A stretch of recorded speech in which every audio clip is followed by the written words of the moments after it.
Since everyone's here early, I'll start early and then class 4 minutes before the scheduled time. So I have my alarm set for 1:46 p.m. So the question I've been getting a lot from people when you've been asking me, and I've been telling you on this address at the beginning classes, what's going on with Blackboard? The grad students, you guys are fine. So the process of introducing a new course can be long and cumbersome. And I initially introduced this course as EOE 481 for undergraduates and then 522 for graduates. That got approved yesterday. And they split the undergrads into 481. So when you look in your book, you'll see 481. They did not inform me about this until this morning. And I have to go into Blackboard and put in and enable it so that way that the course is set up. That does not refresh until midnight, which means you'll not see it in Blackboard until tomorrow. So in case you're wondering why is my course in there, what happened to it, that's what happened. So what you will, the undergrads, what you'll see tomorrow is what the graduate students have in here. I've posted the first 2 section topical guide objectives. Section 2 doesn't have any example questions in there. I'm also, for this semester, I'm posting the lecture notes. I don't do that in 3.5 because I have to deal with I'm trying to push things as fast as possible, trying to encourage good study habits. At this point, you all are seniors or, high-level juniors or graduate students. So I fully, with what I know about all of you, I have no problem anticipating that you'll still come to class anyway. Usually posting lecture notes on Blackboard is an invitation for lazy students to not show up. Then they're the ones whining and complaining, why did I learn anything? Why you didn't show up? And then you didn't take advantage at the time you didn't have anyway. So they are all there. And so the topical guide objectives are there as well. And also, how many of you do not have access to the cadence? Okay, please send me an email immediately after lecture so that way I can get that in there. So we're going to start not this week, not next week, but the week after. And those, if you want to look in undergrads, you'll be able to see this tomorrow. On the course syllabus, as I have it posted, I have what modules I expect you to complete on which date. So next week I'll be going over what I'm going to want you to do with groups. The question, you'll be able to type up. I'm going to have a number of questions. They'll be like topical guide objectives, and you'll go through. But there are also lab components to it. So you actually are learning how to use the tool. And Mr. Haywood has done quite the Herculean effort in helping me get this cadence server up and running and working. So you'll be able to go through there and actually learn how to use the tools while you're also learning how to do the low-power digital design fundamentals. So that way, when you get to the end of the semester and you've worked on all of this, and we have those 3 weeks where you're going to be working on a project, you'll actually be able to say, okay, well, I learned this part of it and this, and then I can import this into Genius Synthesis Solution. I can do the final verification in Voltage. And I'll say, we'll get this done on these days. You propose the project, and you can do it. And when you apply for jobs, you can say, oh, we built this from the ground up, and I have these 6 certificates. And hopefully you'll get really awesome jobs and donate to Ole Miss so we can hire new faculty and new PhD students. In the meantime, so that'll be all available tomorrow. So what I want to do is, for those of you who've taken my Cmos class, these 2 sections are going to be a truncated version of some of the stuff that we went over in that course. What I'm going to be going in here is, what is VLSI, what is Cmos, and in section 2, what is low power? I kind of alluded to all these low power design methodologies. I want to go into them a little more detail in section 2. And for those of you who've not had me before, I post all of the videos on YouTube, and I send out the links and what we covered in terms of the topical guide objectives. So we'll go from there. So this picture right here, John Bardeen at Bell Labs. This is the actual picture of the first transistor. They colorized it. So before transistors occurred, you had these vacuum tubes in the 20th century. You still do, a CRT television. That's kind of why the computers were so big before transistors were invented. They were invented in 1947, and if you look at pictures from the 30s, 40s, and 50s before transistors were really integrated into computers, you see that a computer that the size of a calculator would actually take up this entire room. So they almost classified it as a military secret, but eventually decided to make it public. And I included this quote here from the actual initial publication. They actually gave a speech, and they actually had to spell it out for people. At one point, nobody knew what a transistor was. So it's a semiconductor device that uses resistance and capacitance and amplifies electrical signals as they are transferred from input to output terminals. So the one that we're going to be focusing on the most is called Cmos gate. And there's two different types. There's a PMOS and an NMOS. And there's a gate, a source, and a drain. So you've all probably dealt with junction field effect transistors where you have a base, emitter, and collector. It's a similar concept, but being able to actually create the channels for the electrons to flow through in the silicon lattice. And we're going to be going over that today on how that all happens. So this is Jack Kilby here. He's holding the first integrated circuit that he invented. For those of you who had me in 3D5, what else did Jack Kilby invent? JK flip-flops, that's right. So he was solving this thing called the tyranny of numbers. And so what it used to be is like if you had, let's say you had an AND gate. And this is going to seem very silly. You have NAND gate or an OR gate and let's say an inverter. The tyranny of numbers, they used to think that somehow all of the different pieces in a computer had to be connected somehow. They had to trying to increase performance, but they believed that every component needed to be wired to every other component. Well, now you've taken principles of digital systems, you've taken advanced digital systems, and you realize that there's some design flows, and you can account for combinational and sequential logic. This was a real challenge back then. So Jack Kilby actually manufactured a circuit by putting all of them onto a single piece of semiconductor material that could provide a solution. So basically all of the transistors are on one piece instead of having to connect everything through, so you can have the signal just flow through a particular chip. And that won him a Nobel Prize. And so this is the actual first integrated circuit right here. So you can see the electrodes are here, so you have inputs and outputs, and all the circuits, instead of having to connect all these different pieces to each other, it just goes in, it flows through, and it comes out. So when I call low power digital design, low power VLSI design, is first off of a guided objective. It's really important that you understand the difference between all four of these, because we're going to be talking about into this block and into this hierarchical. So you have to actually understand different design methodologies for different sizes. So in the small scale, I'm going to scroll up a little bit so you can actually see an example of what's known as a Cmos inverter.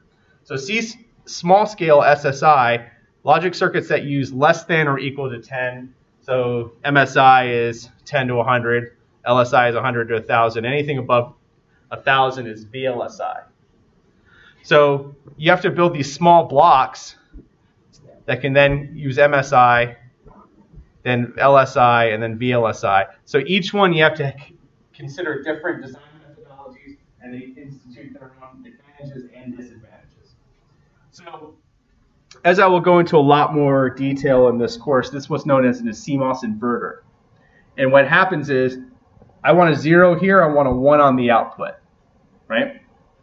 So the way it works, and we'll go into the physics of this, is if I have a 0, this is what's known, VDD is the supply voltage, that's known as logic 1, and VSS is also often known as ground, and so it's going to be logic 0. So what I want it to do is I want to use these transistors as gates to actually have values flow from either 0 or 1 to this output. That's how everything is going to work in CMOS. So what happens is if you put a 0 on the input, well, what I want to happen in an inverter is I want it to flow from the supply voltage to the output. So I want what's known as the PMOS transistor to act as an open gate and I want the NMOS transistor to act as a closed gate. So what's happening here is you put the logic 0 on both of these. So what's going to end up happening is you have dopants inside these silicon transistors. And if you put a 0 on here, what's going to end up happening is you're going to attract a lot of positively charged values here, and that will not allow your electrons to flow through. They'll get stopped. Otherwise, these electrons will be pushed out here, and this will actually allow your channel to be created. And we'll go into more detail of that in a little bit here today. But that's an example of an SSI, a small scale value. So medium scale, so here you have some, basically this is a portion of an arithmetic logic unit where you have your decoders, you have your full adder, you have some sort of other logical unit, and you have some output value, right? Remember how in ALUs, each block has to correlate to one of the 32 bits on the output, so you have to use that plus a multiplexer to determine the value on the output. So that's a good example of an MSI circuit. So a large scale circuit, I'm going to bring back some horror for you guys for your 385. You'll recognize this as a MIPS data path. So you got arithmetic logic unit, 2-bit adders, registers, data memory, which goes into the cache memory and so forth. So now what you're eventually going to build in this course is you're actually going to be combining this to be making thousands, if not millions, of transistors for a device. And in order to make this, you have to be able to use you have to use computers in order to design this. So this is a 4004 Intel Pentium processor. And so the man who founded Intel and designed all this is a man named Gordon Moore. So you've been in computer engineering, electrical engineering. What else have you heard his last name, Moore? Yeah. Moore's Law. And what is Moore's Law?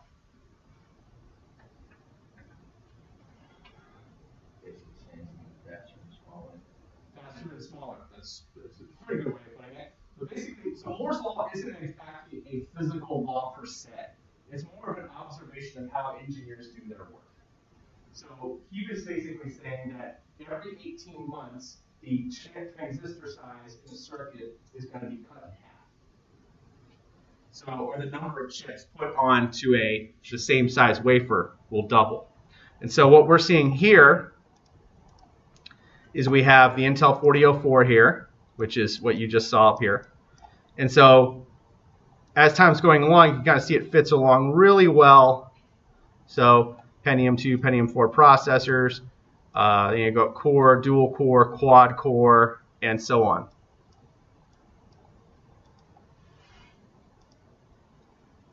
And so so basically the important thing is, and as we tie into this next section, we're actually going to be talking about the physics of how this all works.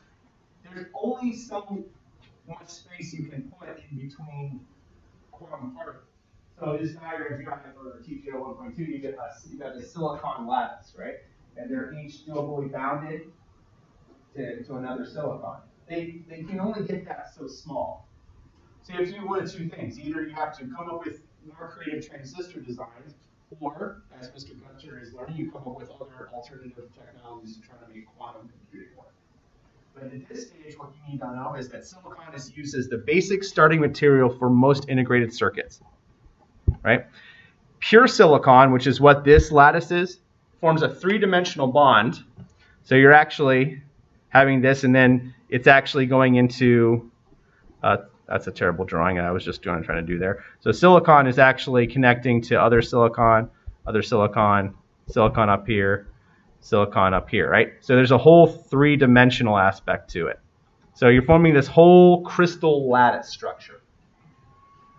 And silicon is a group 4 element, so it forms covalent bonds with 4 adjacent atoms. So it's another group 4 element that's very common. Y'all thought chemistry was over. Carbon is the classic group 4 elements. So you have your group 4 elements here. We can bring up your periodic table of the elements. And your group 4 elements is this column here. So it's an element, it's a combination of, okay, I want to be able to dope this crystal lattice. We'll learn the next two topical objectives with positive and negative arsenic and boron in this case.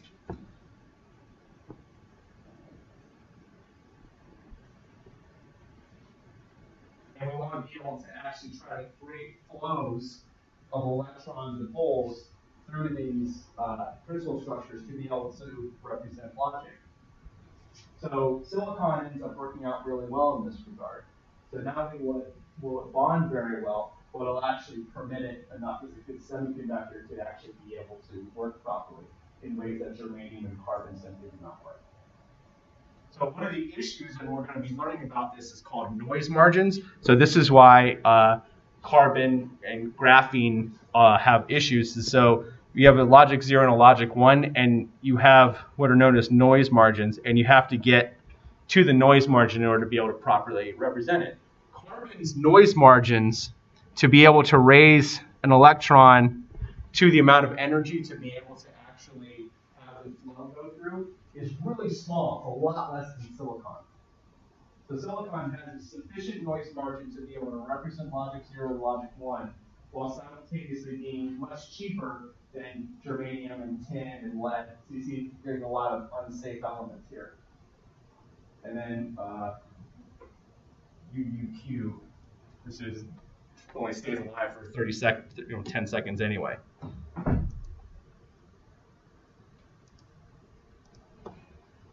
So a dopant is an impurity placed in silicon crystal to improve conductivity.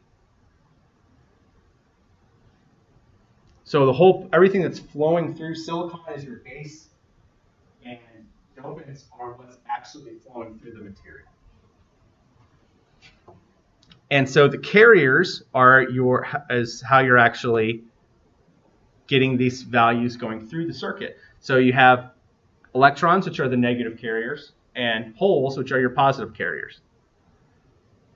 So electrons will typically flow to the holes. And so there are two types of semiconductors, N-type and P-type. And you'd be surprised how many people go to job interviews and really can't describe physically how these work, and I get told to go skedaddle. They ask you to. What's that? They ask. They do. They will.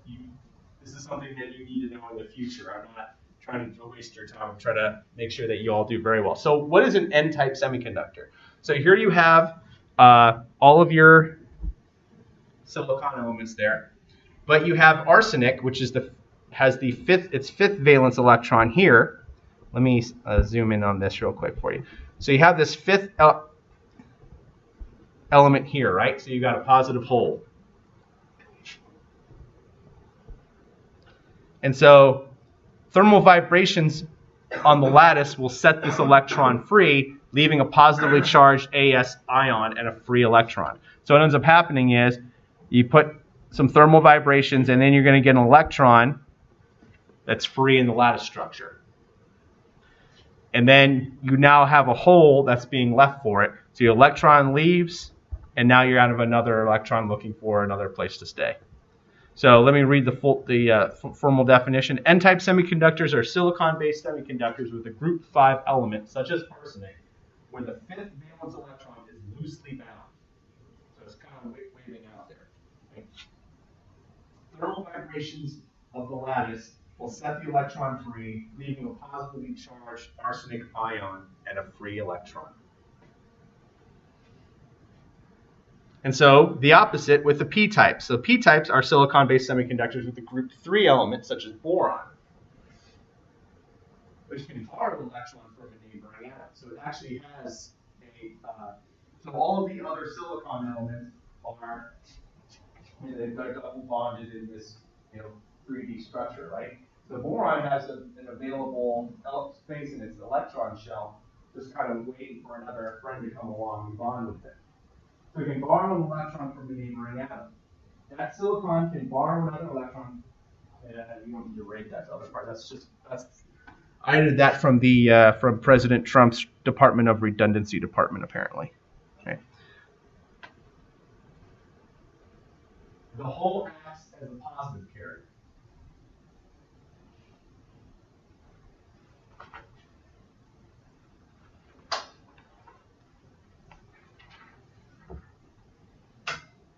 So you see how, so basically you're going to use these in concert, and I show you how they actually put these transistors, these CMOS transistors together. You can see how they use the gate source and drain, the silicon dioxide dielectric, to actually induce channels in these transistors. So does this make sense so far?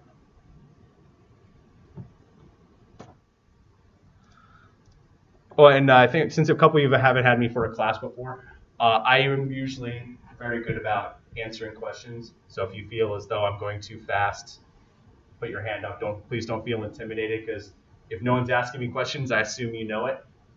And if I get questions, then I will go into a tremendous amount of detail to make sure that it's understood. Right, so we start out with these diodes. So diodes take this P-type and N-type silicon and put them together. More formally defined as a device that contains a junction of a P-type and an N-type silicon.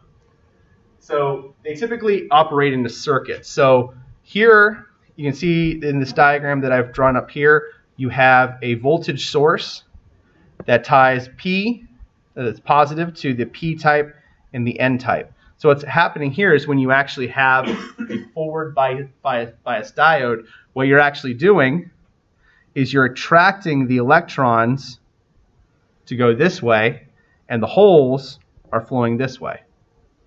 Now, one of the things that you'll actually hear from industry people complaining all the time is in academia, they still have this, we have these define the circuits as going from positive to negative, when in actuality what's going on is you put in this positive diode, and you can have the electrons are flowing to the positive charge, and they're leaving holes this way. That's how it was initially designed. In industry, they complain about this quite a bit. A lot of professors, they still teach us. So I want you to be fully aware of what's physically actually going on.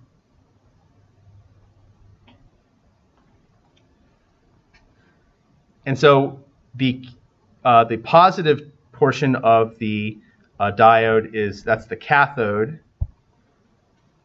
and the anode is the negative negative portion of a diode.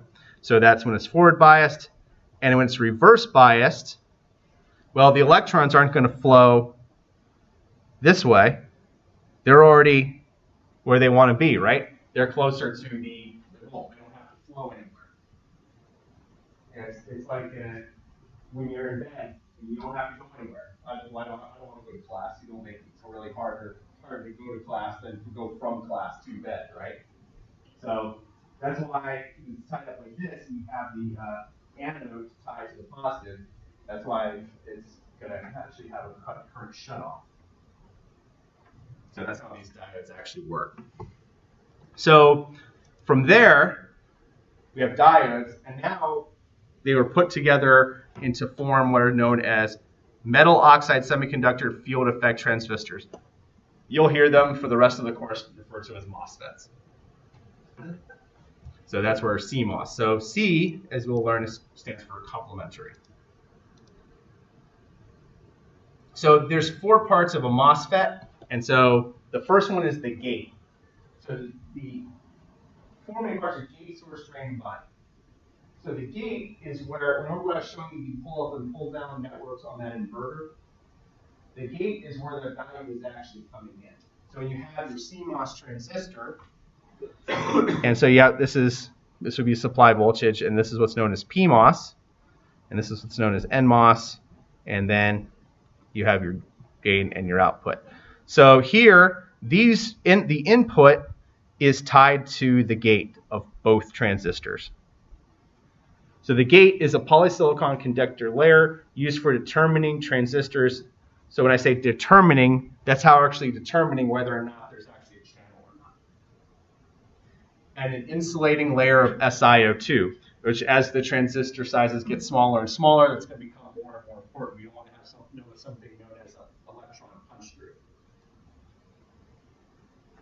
And so the input pin is the source. And when I say input pin, so let's say I have the PMOS portion, I have the value put on the gate. So I have this tied to the output. When I say input pin, remember how I have this tied to the supply voltage? And the whole goal is to have it flow from the supply voltage to the output. So this would be the source and the drain. So the input pin is the source, and the output pin is the drain. And the body is the silicon wafer itself. So that's the crystal lattice structure of which the dopants are floating in there and moving based on the input on the gate and what's being tied to the drain and what we want to go. So what's being tied to the source and what we want to go to the drain. And you'll often also hear that referred to as bulk. And remember in last class I was talking about substrate biasing. So in that case, what that means is that typically you want the bulk of the transistor tied to ground, so that way you're not manipulating. And anytime that voltage changes, you're actually changing how the dopants are going to flow through the crystal lattice, right? So substrate biasing means I'm actually going to put a voltage that's different on the bulk. So if I increase the potential or increase the difference between the source, the gate, and the bulk, I'm actually going to be able to increase the flow of the electron into that bulk, and it affects my ability to create a channel. So, and we'll go into that in more detail in a bit. And so down here, scroll. And so I think this section only had like 14 or 15 TGOs. Most of it is me explaining everything else and doing problems. Okay, yeah. So this is the big TGO, but I think this is what I really want you to understand. So NMOS and PMOS. NMOS is the type of MOSFET where the channel exists between the source and the drain where the high voltage is placed on the gate. So NMOS, I put a 1 on the gate, and I create a channel to have a 0 flow through, because the 0 is going to be tied to the source, the ground, and I want it to go to the drain. So think of it as opposite. NMOS, I have the bulk, an N-type bulk, with P doped source and drain. And what I want to do is I want to tie it ground to the source. I put 1 here. That pushes the electrons away because it's negatively doped. Okay. So this is the N-type. So I'm going to allow the electrons to flow through because I have a 1 here. It pushes the holes down, right? And then allows the electrons to flow through. So it allows a 0 to go from source to drain. Let me explain that one more time so I don't screw anybody up. I put a 1 on the gate.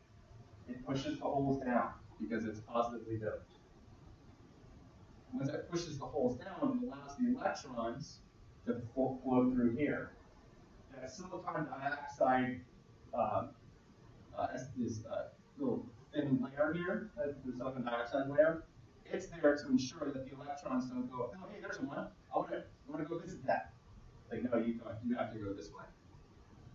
That's why that exists. And that electron breakthrough is when the difference is so strong that it just goes through anyway.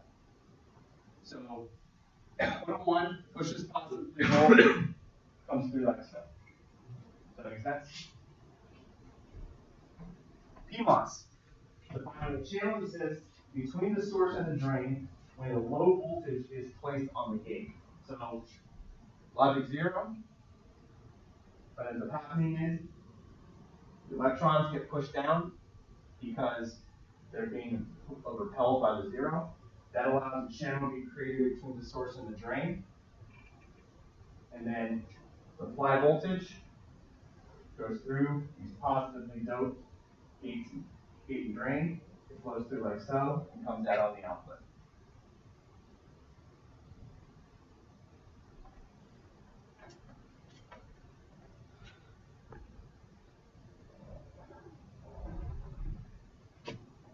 So a full channel will look like this. I'll explain it when we get down once you guys are. So as we get to what's known as the threshold voltage, that's when the channel will have just been created. And so typically if it's a voltage 1, your threshold voltage would be in the ballpark of 0.7. So you hit this, you've just created a channel, and then as this goes up, the channel gets bigger and bigger.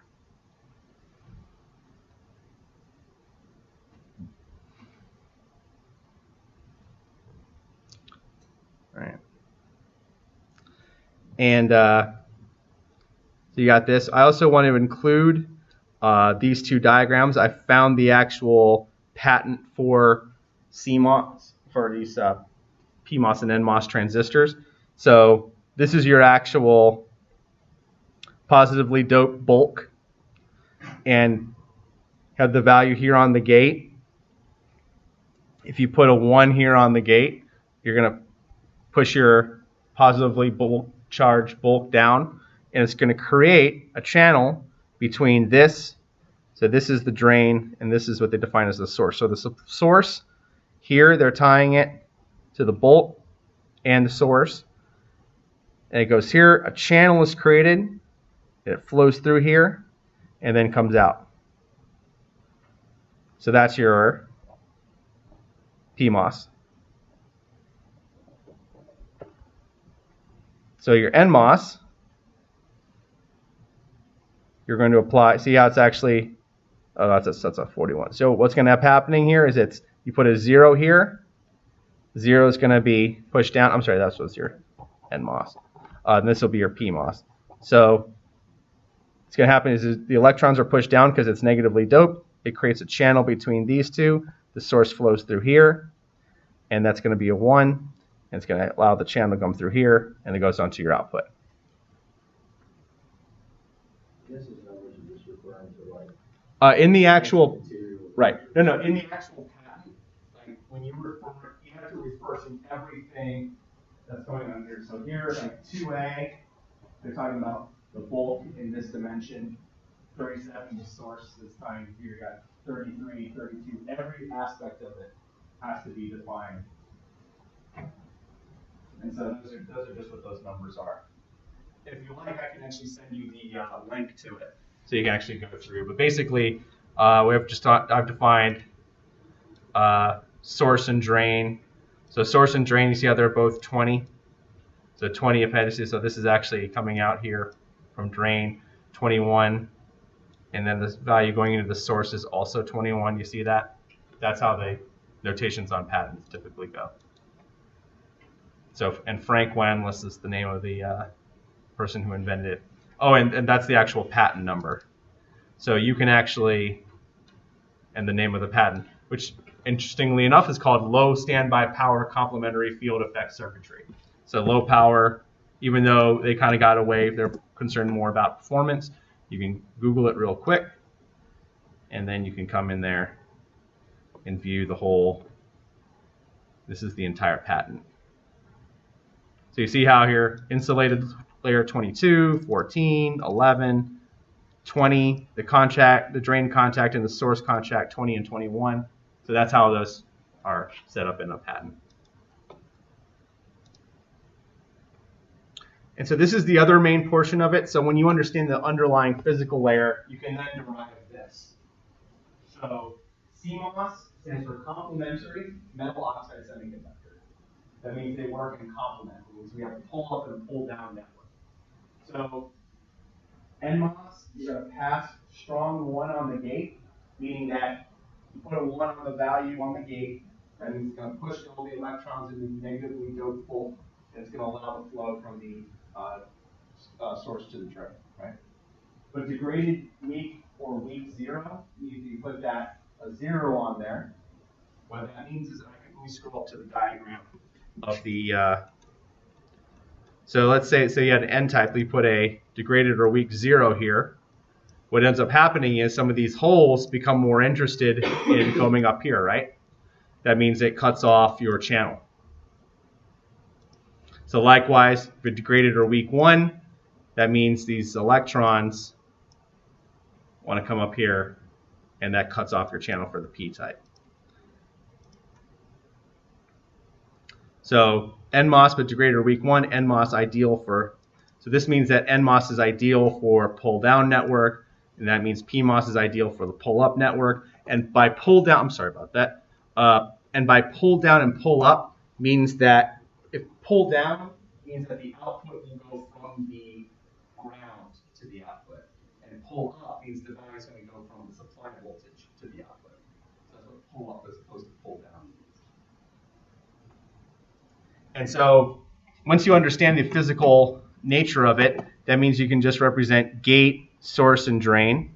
So you put in a 1 in the NMOS.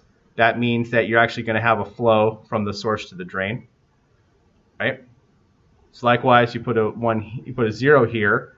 That means that you're going to repel your electrons in the bulk, and it'll flow from source to the drain.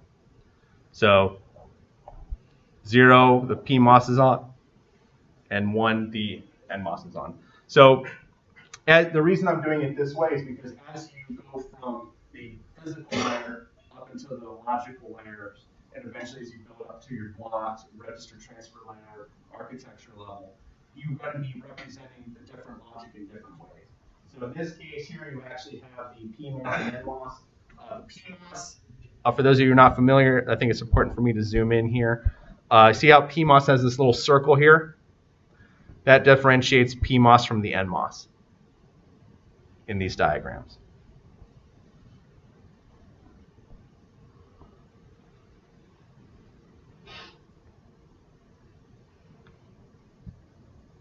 And this paragraph here, I think at this point, I've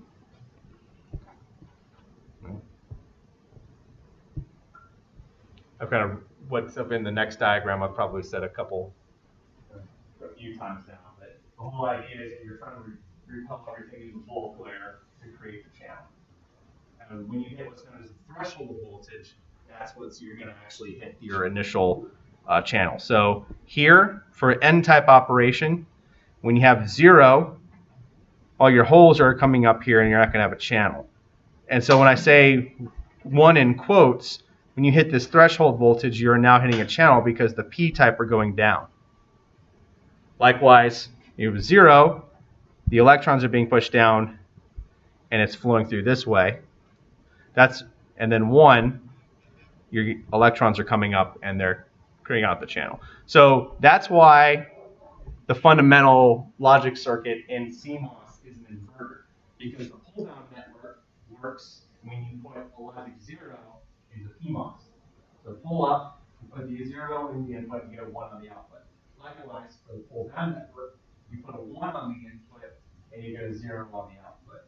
So since the physical nature of how the silicon works with the dopant results in logic values being inverted, everything is going to be based off of pull-up and pull-down networks on inverted circuits.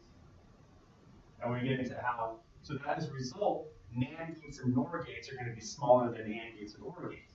Because you have to create the fundamental NAND gate, because the NAND gate is going to be easier, and then you have to put an inverter on it. So typically when you're designing a CMOS, well, not typically, most of the time, when you can define elements in NAND and NOR as opposed to AND and NOR, that's much preferred.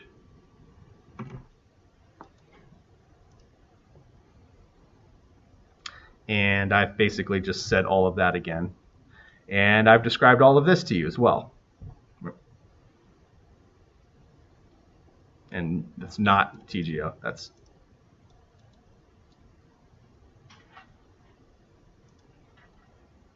all right. So these are how. This is basically a basic demonstration of how these are tied together at the physical level. So you have a bulk substrate, and then what's going to happen is you have your bulk is going to be P-type.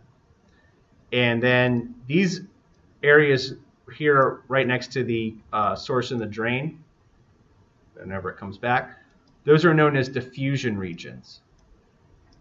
So you have your diffusion region. The P-type will actually have what's known as an N-well inside of the substrate to create that bulk for the P-type transistor. So what's going on here is that when you put a logic 0 on here, you're actually pushing the electrons down in the bulk while simultaneously pulling up the holes in the substrate. That cuts this channel off, and this channel allows the value to go to this particular, this is where the drain is. And then likewise, when you put a 1 on here, what ends up happening is, that's new.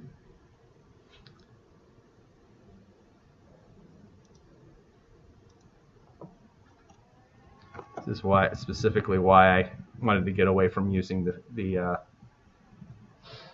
we go. As you put a 1 here, what ends up happening is that you're pushing down the holes, you're pulling up the electrons in the well. That cuts the channel off here and allows us to go through. So that's how the pull up and pull down networks work.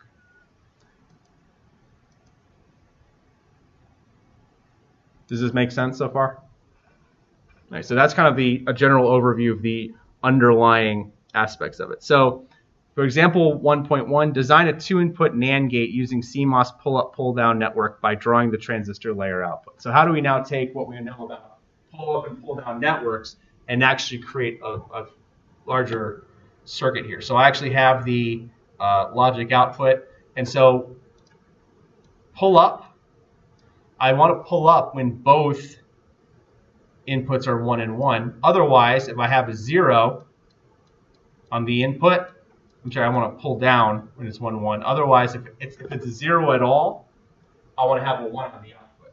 That means I have to have a path of flow from the supply voltage to the output when either PMOS transistor is on. And I only want to have a flow from ground to the output when both NMOS transistors are on. Does that make sense? So when I initially taught it, I was trying to get a little more complicated and go into details about De Morgan's law, but there's a very simple way of looking at this. When it's AND for pull-up, it's in parallel, and for when AND is pulled down, they're in series. Or when it's in pull-up, it's in series. When it's pulled down, it's parallel. Really easy way to remember it. And so what ends up happening is your NAND gate's going to look like this. So you're going to have your PMOS transistor tied to A. You're going to have your PMOS transistor tied to B. And then you're going to have your NMOS tied to A and your NMOS tied to B. And so here's now how that works. Let me do this in green. Or green works. So when any of these is 0, if A is 0, you now have the PMOS transistor turned on. In this case, both of them are turned on. So A and B are both on, right? That means A and B are both off. So when A is 1, or if A is 0 and B is 1, so A is going to be on, right? B is going to be off. So when A is 0, this means this transistor is off and B is on. But since it's cut off, there's no flow from ground to the output. So that means that we're going to have a logic 1 on the output because of the supply voltage. Same thing with B or when everything's switched around. In the final instance, what's going to end up happening is in order to actually get a 0 on the output, you have to have both of them be 1 on the input. A is 1, it's off. B is 1, so now we have both of these off. So now there's no channel from the supply voltage to the output. For A and B, this means it's 1. That means this transistor is on because we are now pushing the electrons away and we're now pushing the positively doped away, right? And we're allowing the electrons to flow through. And B is 1. That means they're both on and there's a path from ground to the output.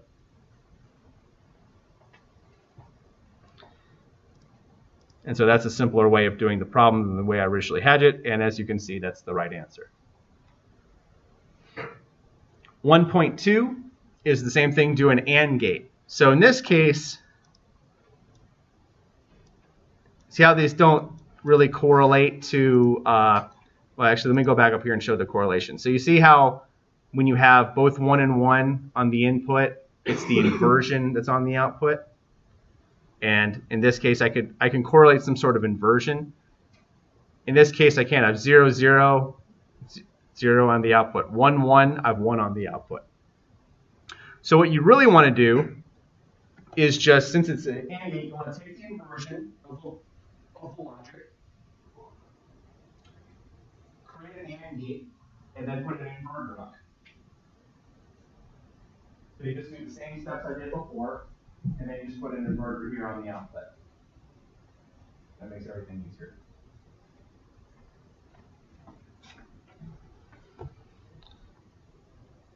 All right. And so let's do NOR. Okay, so I think we got a little bit of time. Okay, so with NOR, what ends up happening is that both of the outputs, that it's you only be a 1 when both inputs are 0. That means that it's the same thing. So it's going to be A or B negated, right? For PMOS, when it's OR, they're in series. When it's AND, when it's NMOS, they're in parallel. So it ends up as your circuit's going to look like this. So you have your A and B on the input. So that way there's only one channel. Both of them have to be 0 in order for one to be on the output, right? And then for NMOS, either of them can be on.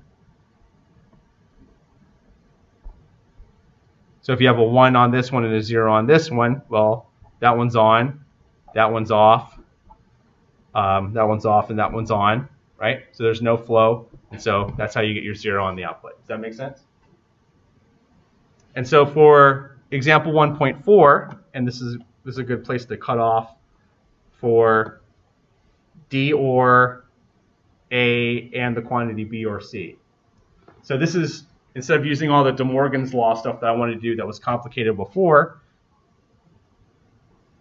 you start out with pull-down network. If they're OR, they're in parallel. If it's AND, they're in series. So D is going to be in parallel with this right off the bat. So D is over here by itself.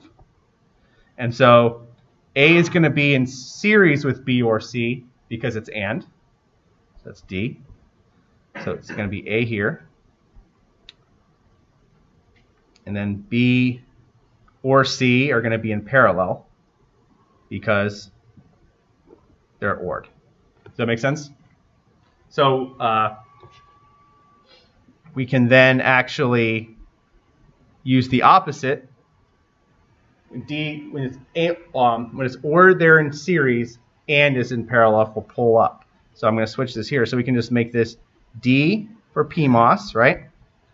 And so now, so they're going to be in series. And this means that, well, A is going to be in parallel with B or C because they're ANDed together, right?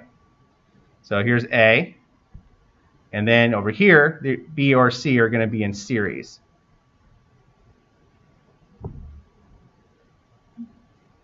Does that make sense?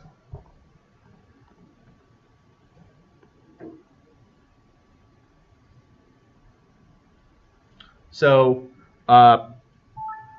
we have 1 minute left. So just work through all of those TGOs and do the example questions, have them in class.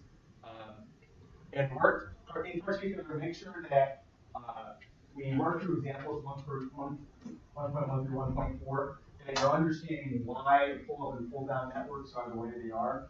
If you understand the physics of it from the silicon level, and you can tie it into how those switches are working, and then you use that rule that I was describing with the AND and OR, you should be able to come up with the right circuit every time.